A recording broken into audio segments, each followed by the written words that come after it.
Le prochain intervenant, Anis Marakchi, cumule les titres. Polytechnicien, statisticien, économiste et actuellement haut fonctionnaire à Bercy.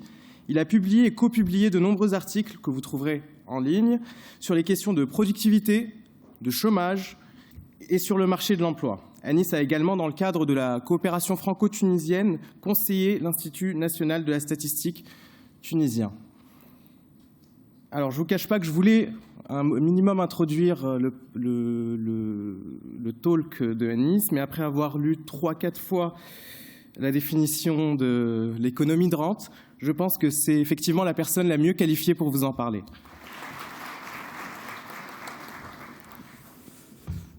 Bonjour à tous.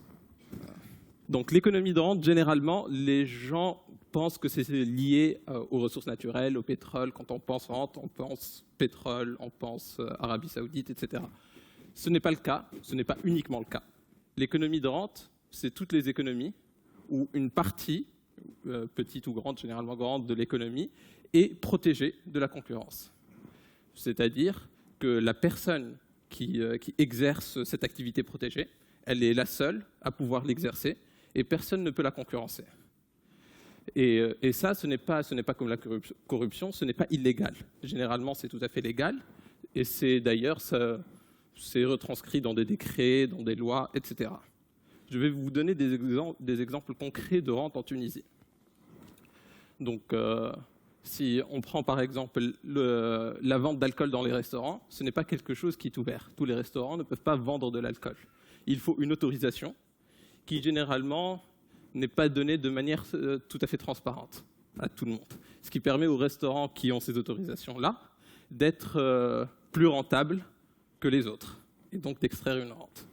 Un autre exemple, c'est les licences d'importation, par exemple, pour les véhicules. Il n'y a qu'une seule licence d'importation, par exemple, de Volkswagen. Il n'y a qu'une seule personne, un seul groupe, qui peut importer des voitures Volkswagen en Tunisie et les vendre. Ça, c'est aussi une rente. C'est une activité qui est protégée. La même chose pour Mercedes, pour toutes les marques automobiles. Et un autre exemple, c'est les monopoles et les cartels qui sont protégés par l'État. Vous avez par exemple, un exemple, c'est les marchés de gros. Pour vendre des légumes, les grossistes, quand ils veulent vendre des légumes aux distributeurs, ils doivent généralement passer par des marchés de gros qui sont un monopole étatique. Et d'ailleurs, pour pouvoir vendre leurs légumes dans le marché de gros, ils doivent avoir une autorisation. Ce qui fait aussi après une rente au niveau des grossistes. Donc l'économie de rente, c'est ça, c'est mettre des verrous, des petits verrous dans l'économie, un peu partout, pour que les copains, les amis, etc., aient un petit précaré, rien qu'à eux, où ils ne risquent pas de se faire concurrencer. Je vais vous donner un exemple beaucoup peut-être plus parlant que cela, beaucoup plus grave, mais certainement pas le plus grave. Et ce ne sera qu'un des exemples des nombreux verrous qui existent en Tunisie. Donc on va parler du secteur bancaire. Donc en Tunisie, nous avons 26 banques, dont 23 résidentes, contre à peu près 27 en France, 27 banques physiques en France. Donc on se dit, il y a beaucoup de banques en Tunisie, c'est génial, il y a beaucoup de concurrence. Or, quand on regarde, on va trouver qu'en Tunisie, il y a des frais très élevés, des frais bancaires très élevés.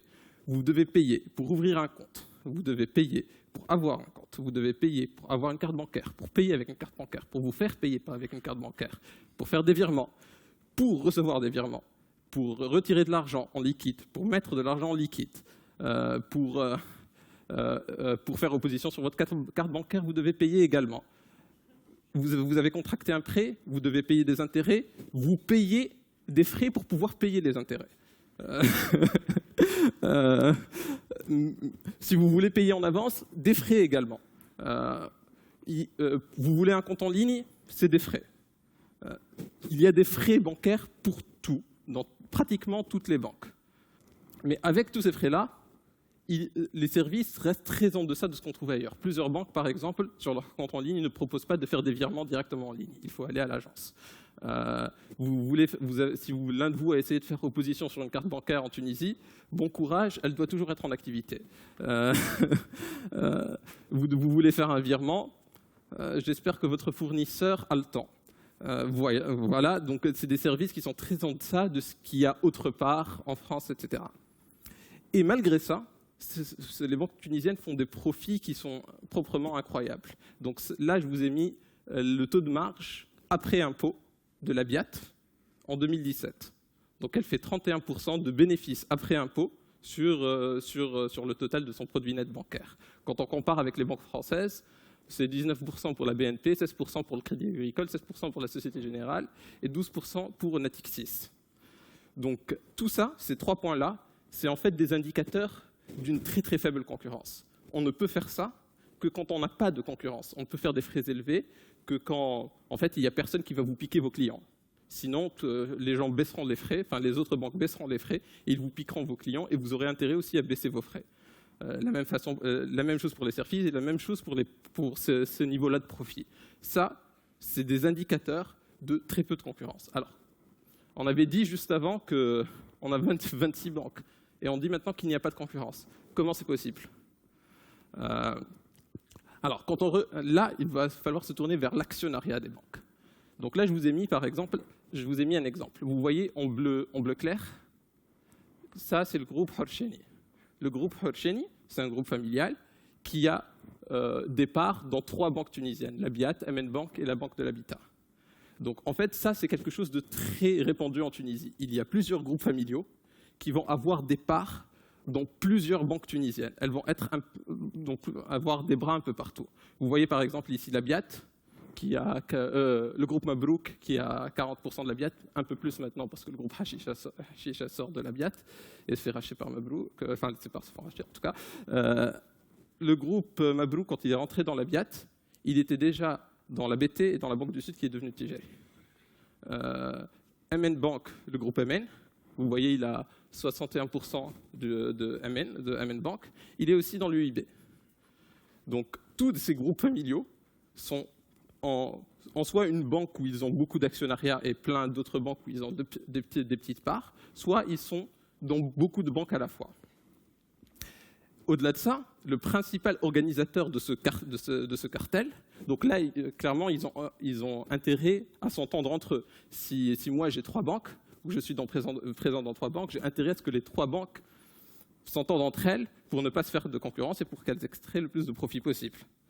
Et le plus grand organisateur de ce cartel, c'est l'État. Parce que l'État, c'est le premier actionnaire tunisien dans les banques. Il a 37,6% du total de l'actionnariat bancaire en Tunisie.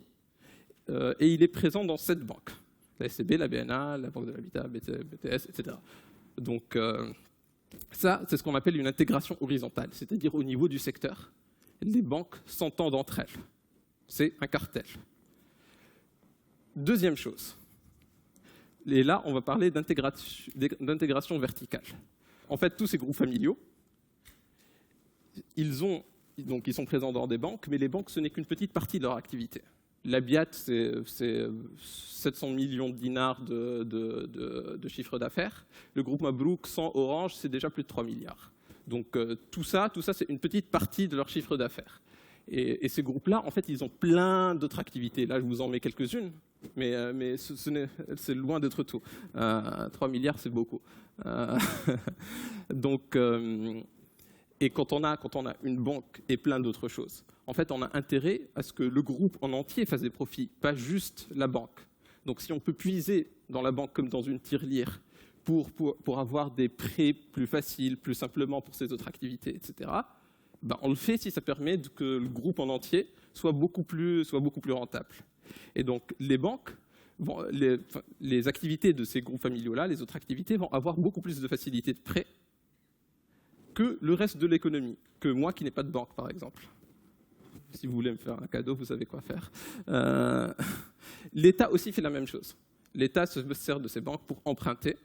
Et bien sûr, du coup, quand on emprunte à l'État, on a moins d'argent à donner au reste de l'économie. Donc en fait, on a une partie de l'économie qui a très peu d'accès au crédit, ou un accès au crédit très compliqué, et une partie de l'économie qui a un accès très simple au crédit. Et ça, c'est un gros verrou. À titre d'exemple, en 2018, la Banque centrale a rappelé à l'ordre 5 banques qui avaient donné plus de 25% du total de leurs prêts à un seul groupe. Ce qui est interdit par la loi. Elles le font quand même. Les autres ne doivent pas être loin au-dessous de 25%. Mais on n'a pas le droit de dépasser 25% normalement, 5 l'ont fait quand même. Et là, je vous dis ça c'est un premier verrou. Il y en a d'autres. Par exemple, si vous prenez le moteur et Naql, le moteur, c'est concessionnaire Mercedes, Naql, c'est concessionnaire Volkswagen, entre autres. Et donc ça aussi, c'est des activités protégées, parce que personne ne peut vendre la même chose qu'eux, etc., etc. Donc tout ça, c'est plein de verrous. Là, je vous en montre qu'un seul, mais ça, ce n'est qu'un verrou. Il y en a plein d'autres. Les conséquences de ça, c'est que, en fait, on a l'impression qu'il y a beaucoup de banques, mais en fait, il n'y a pas du tout de concurrence. On va avoir des services aussi mauvais que ceux qu'il y a en Tunisie, que les services bancaires en Tunisie, et qu'on va payer des prix et des frais très élevés. Une autre conséquence, comme on a dit, c'est que ces groupes familiaux-là vont avoir des facilités de prêt, etc. Les autres groupes ne vont pas l'avoir. Et du coup, toute notre économie va être sous-performante, va performer en deçà de ses capacités. Si on peut emprunter, bien sûr, on peut faire plus de choses. Quand on regarde plus généralement au niveau de l'économie tunisienne, on va trouver que les salaires sont très faibles. C'est à peu près 40 à 50% de la valeur ajoutée. Dans le reste du monde, c'est 60 à 70%. En fait, ils peuvent faire ça, les groupes tunisiens peuvent faire ça parce qu'ils ont très peu de concurrence.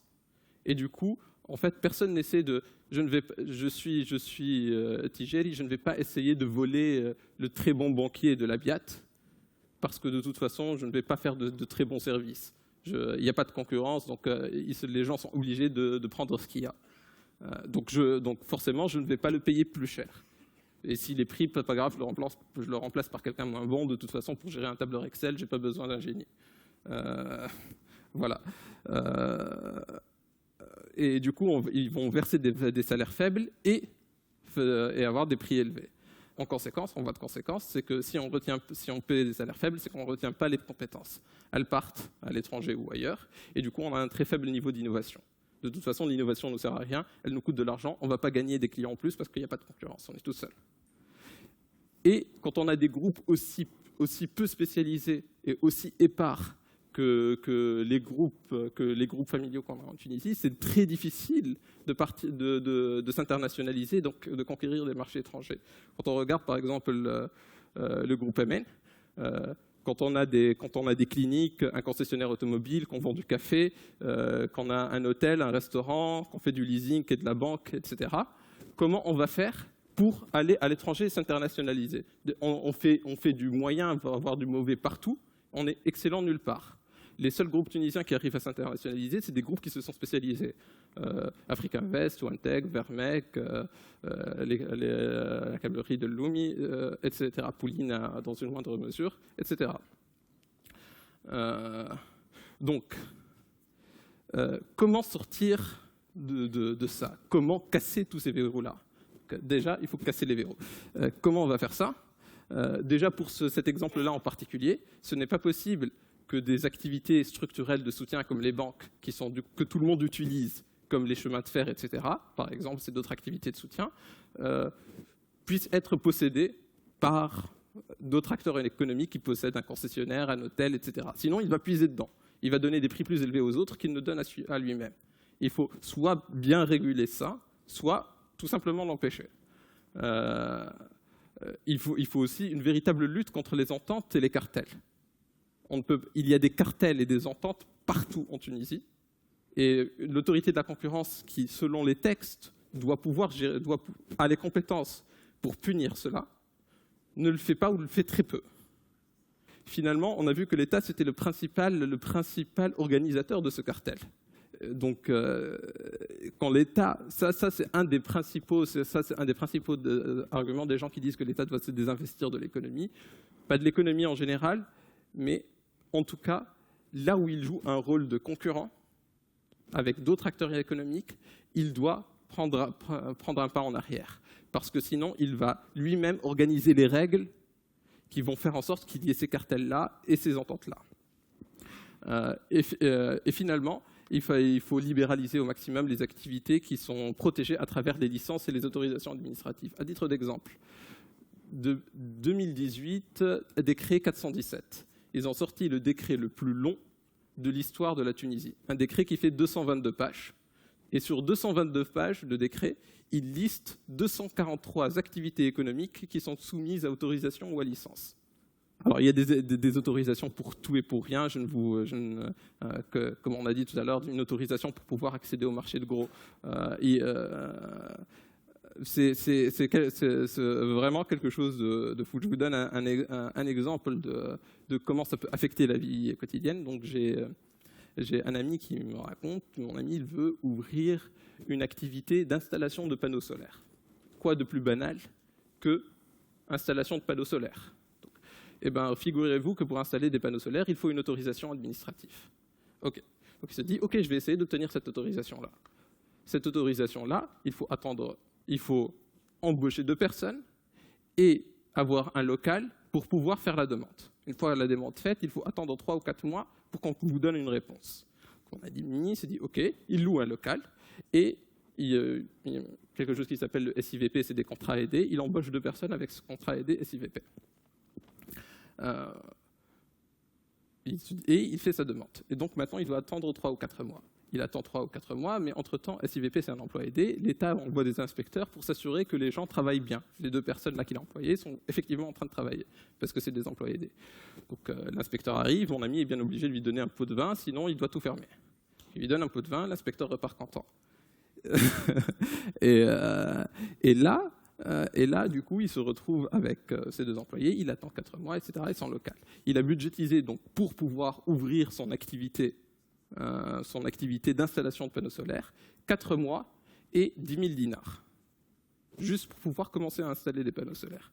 Donc, quand on a vu les difficultés à avoir un prêt, s'il n'avait pas les 10 000 dinars, bonne chance pour qu'il commence juste à pouvoir le faire. Avant même d'échouer, peut-être que son activité ne marchera pas. Voilà. Donc, plus généralement, quelqu'un qui veut aujourd'hui réformer la Tunisie doit commencer par s'attaquer à tous ces verrous. Dès qu'il a quelque chose à faire, il se dit « Ah, là, si je mets une licence ou une autorisation ici, ça règle mon problème. » Il doit à chaque fois se poser la question « Est-ce que je peux faire autrement? Est-ce que je peux ne pas mettre de licence? S'il y a une solution, fais ça. Ne te pose pas la question, fais ça. Et sinon, si c'est obligé de mettre une licence, etc., pour faire ce qu'il veut faire, est-ce que ce que je veux faire vaut bien le coup? Il faut toujours se poser cette question-là. Essayez au minimum de limiter, de mettre des verrous partout et nulle part. Et casser tout ce qui existe déjà. Donc, avant de vous remercier, je vais remercier le Tunisian Think Tank pour l'opportunité qu'il nous donne de partager ses idées. Le boursa.com, de qui j'ai tiré les graphiques et les parts actionnariales, etc. Et un petit appel à toutes les associations tunisiennes, que ce soit en Tunisie ou à l'étranger, qui veulent réfléchir aux problématiques de fond, à s'unir. Donc, le Tunisian Think Tank, Cahier de la Liberté, l'Institut Afkar et d'autres. Merci à tous.